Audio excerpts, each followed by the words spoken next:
বড় শখ করে এসি লাগাতে এসে এত বড় একটা বিপাকে পড়বো কখনো ভাবতেও পারিনি।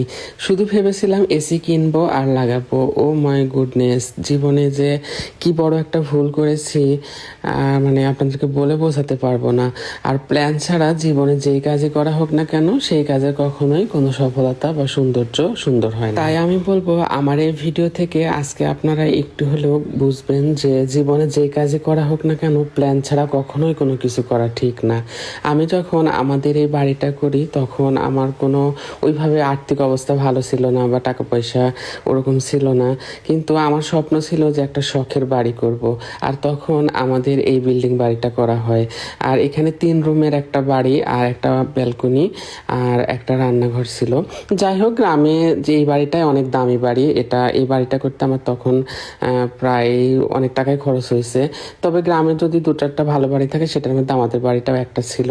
কিন্তু যখন আমার বাড়িটা তৈরি করছিলাম তখন তো আমার আর্থিক অবস্থা ভালো ছিল না বা টাকা পয়সা ছিল না সেরকম। ভেবেছিলাম একরকমভাবে বাড়ি তৈরি করব, বাড়িতে থাকবো, এটাই। তো যখন মিস্ত্রিরা আমার ঘর ওয়ার্লিং করতে আসছিল তারা আমাকে বলছিল যে ভাই আপনি তো বাড়িতে ইলেকট্রিক্যাল লাইন করছেন, তাহলে এসির লাইন করেন, ওয়াশিং মেশিনের লাইন করেন, আইপিএস এর লাইন করেন।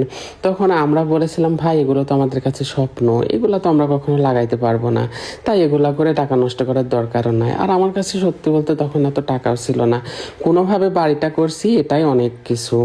তো এটাই হয়েছে আমাদের জীবনের সবচাইতে বড় কাল।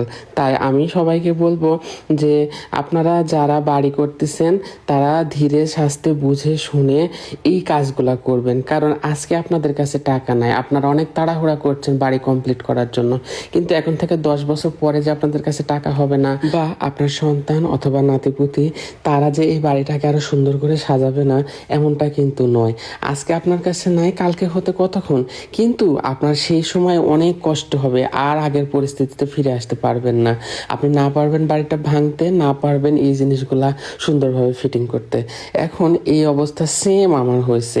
আমার তো বিদ্যুতের লাইন শুধু করা ছিল আর পানির লাইন করা ছিল, কিন্তু কোনো আইপিএস এর লাইন করা ছিল না, কোনো মানে এসির লাইন করা ছিল না। এই জন্য আমাকে বাড়ির বাহির দিয়ে ঘুরাইয়ে অনেক টাকা খরচ করতে হয়েছে। যে কাজটা আমার মানে বাড়ি করার সময় দেখা যাচ্ছে আর 5,000 টাকা যোগ করলে এই কাজগুলো সব হয়ে যেত, এখন সেই কাজগুলো করতে আমার প্রায় 23,000 টাকা লাগছে।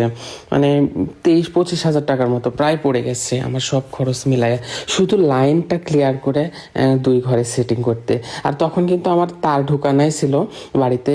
আর শুধু আমি যদি ভাবতাম যে এসির লাইনটা একটু কমপ্লিট করে রাখি তাহলে আর এত কষ্ট হতো না। যাই হোক, সবাইকে একটা কথাই বলবো, যে কাজই করেন পরিকল্পনা করে করবেন, ধীরে সাস্তে করবেন, জীবনে সেই কাজের সফলতা এবং সৌন্দর্যটা অনেক স্থায়ী হয়। সবাই ভালো থাকবেন।